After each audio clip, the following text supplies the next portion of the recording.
Good morning, students. Good morning, ma'am. Well, students, today we are going to do a very interesting topic. But before introducing that topic, let me ask you some questions. Are you ready? Yes, ma'am. Okay. So my first question is, how many planets are there in our solar system? There are 8 planets in our solar system. Very good. Sit down. Second question, on which planet life is possible? On Earth, Okay, life is possible on Earth. Next question is, what do humans need for the survival on Earth? human needs air, water and food for the survival on Earth. Right answer. Next, from where do we get air to breathe? We get air to breathe from the atmosphere. Yes. Then can you tell me that what do you mean by atmosphere? No. Okay. So students, today we are going to learn about the structure of Earth's atmosphere. Okay, ready? Yes, ma'am. Yes. Next. Yes. Students, do you know that over a 2 billion years ago, if you have come on the earth, then you might have to wear a space suit, just like you see the just like you see the astronauts going on the other planets or landing on the space. So, but in these 2 billion years, many changes have been occurred in the Earth's atmosphere, that now the Earth's atmosphere is suitable for the living beings to survive on. You can see that our Earth is one of those 8 planets on which atmosphere exists. So, before discussing about the topic atmosphere, we must know that what is atmosphere. Let me tell you that atmosphere is a huge blanket of air, or you can say a huge envelope of air, which comprises of a number of gases that stick around the surface of Earth. Pause. That stick around the surface of Earth due to the gravitational force of the planet. Now, I have a question for you, that which of the planets in our solar family have an atmosphere like Earth? Do you know that which of the planets have an atmosphere like Earth? Students, let me tell you that none of the planets from the 8 inner solar system. Only Earth has the atmosphere, and no other planet has an atmosphere like Earth. Got it? Now we will discuss about the composition of atmosphere. Yes, next slide.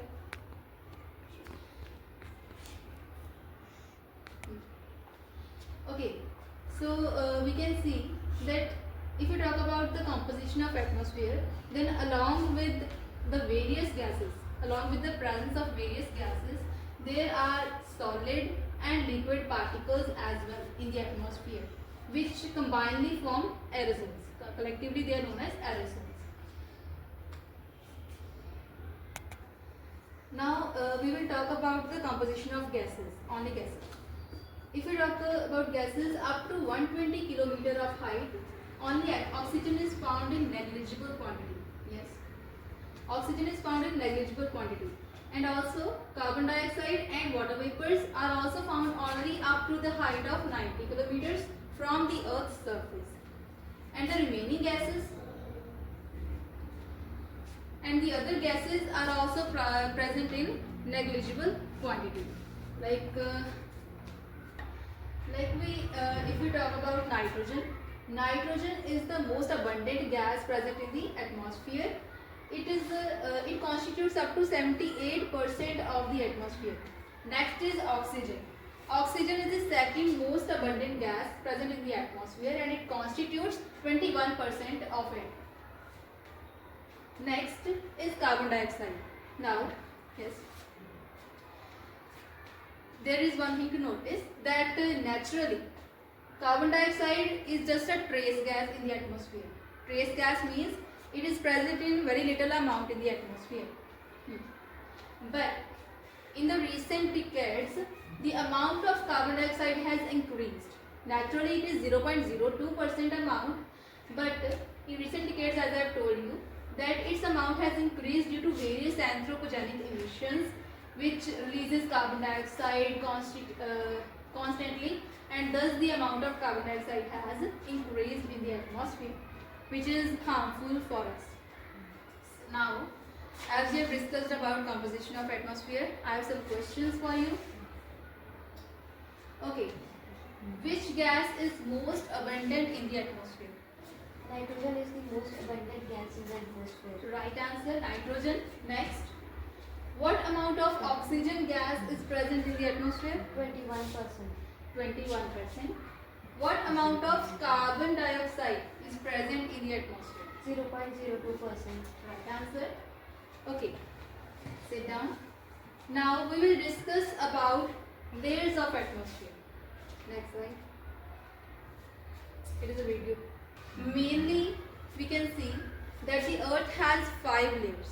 Okay, but here we will study about 7 layers because some of them are part of other layers as well. Okay, there are 5 layers. First one is troposphere. It is not shown.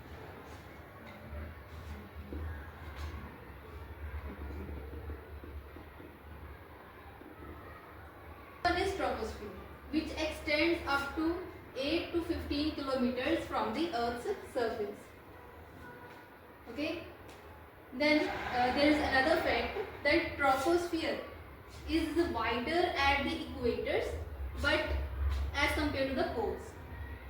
You can see that troposphere, the area of troposphere extends from equators, but it is not as wider as at equators in the poles. Okay. Yes, ma'am. It is what is the reason behind this? Can anybody tell? Okay, let me tell you that the reason behind this is if you have studied that the sun rays directly fall on which? On equator. Okay, due to this the temperature rises over here, and due to the rising temperature the air at the equator expands.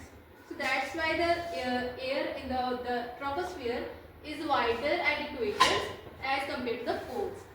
Okay? Yes. The temperature rises in the troposphere as per 1 kilometer is after 1 kilometer 5 degrees Celsius temperature rises. You can see as we go up to height, means as after every 1 kilometer the temperature decreases. Okay? Yes.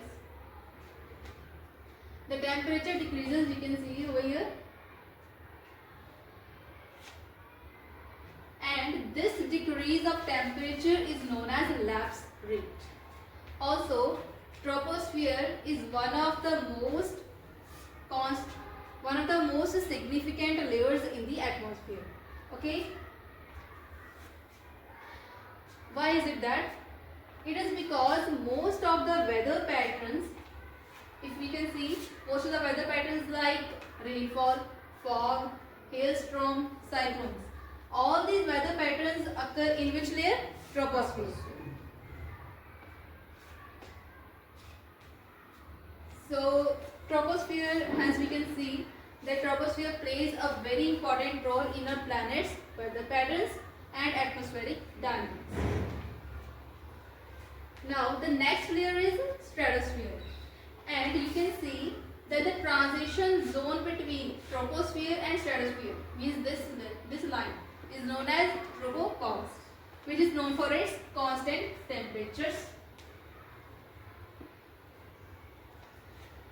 As we have studied earlier that there is one more layer, ozonosphere, which is between troposphere and stratosphere. But ozonosphere is also a part of which layer? Stratosphere. Now we will see that what is the function of ozonosphere. You all have studied that ozonosphere protects our Earth from harmful UV radiations, means ultraviolet radiations coming from the sun.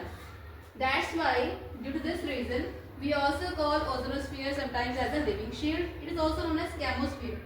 Chemosphere means chemical. Chemo means chemical, because many chemical reactions also occur over here.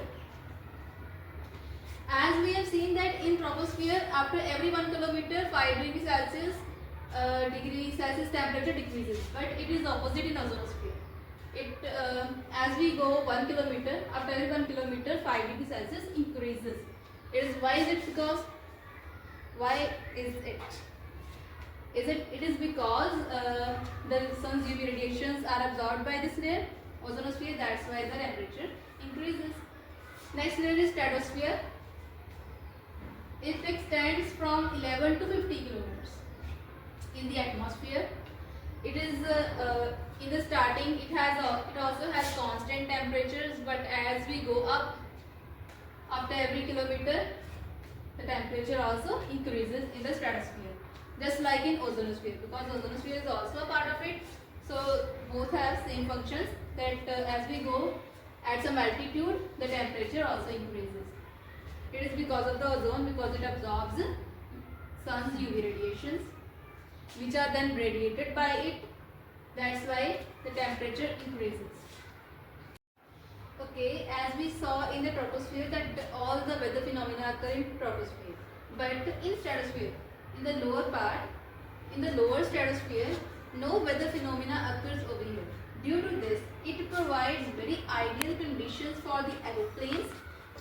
Okay, because it will not distract it from for their flight.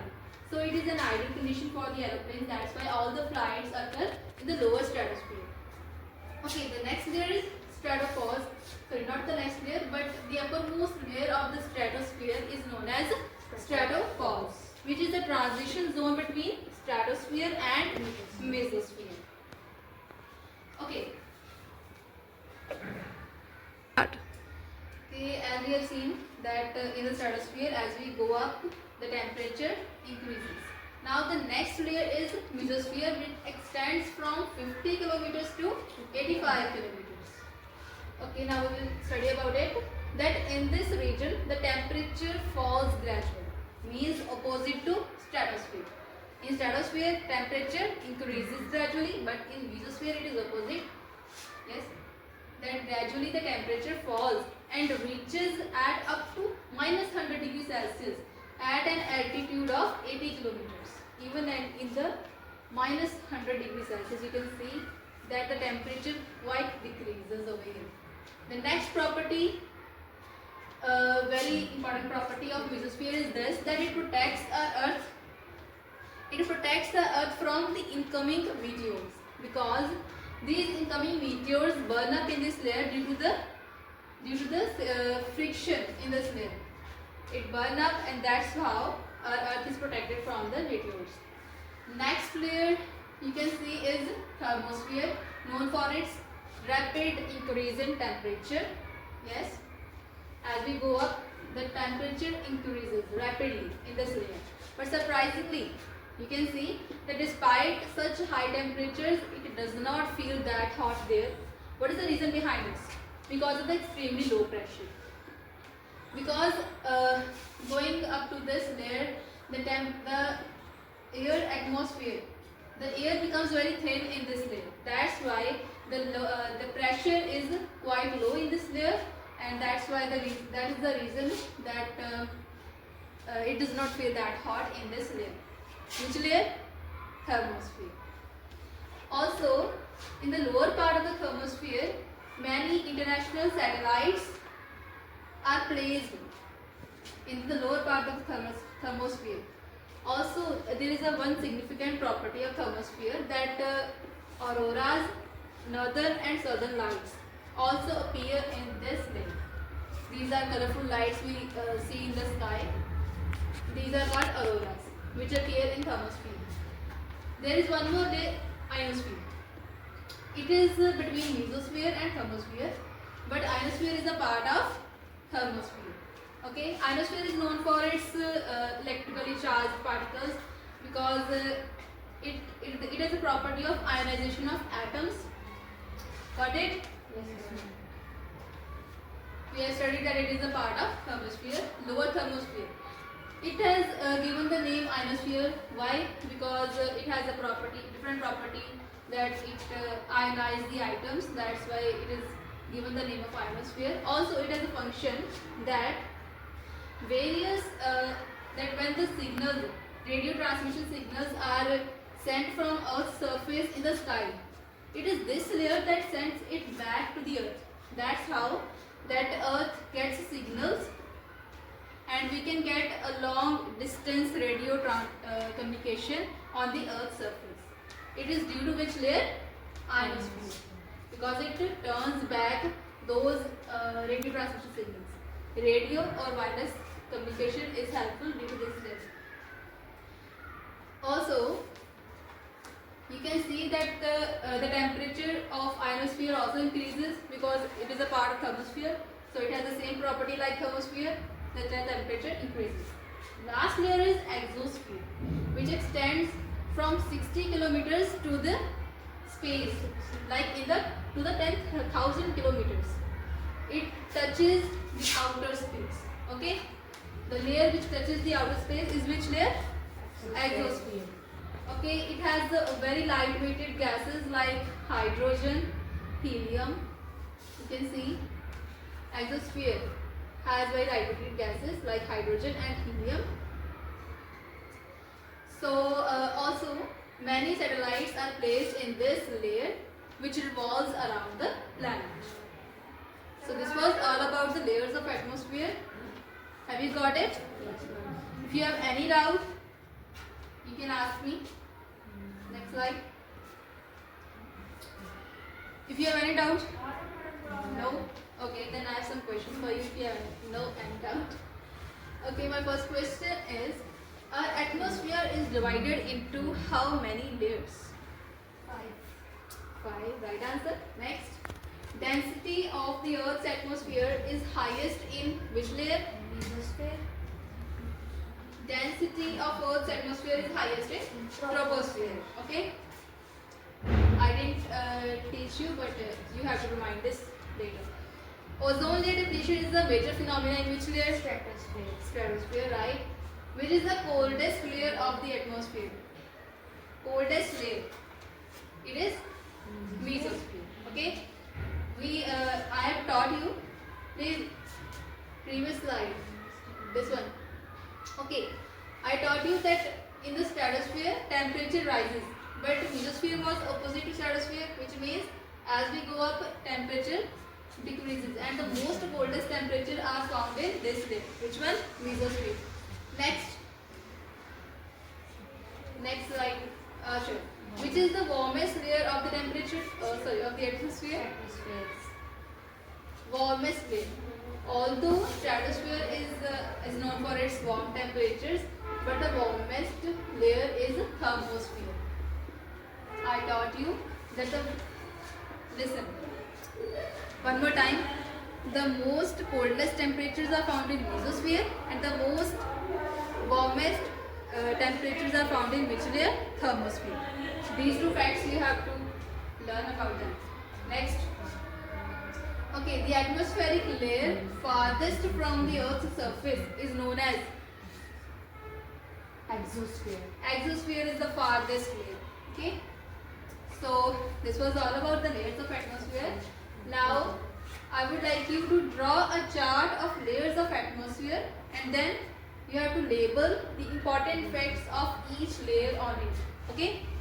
A chart, layers of atmosphere, and then you have to mention or label the important facts over it. I will say it tomorrow. Thank you.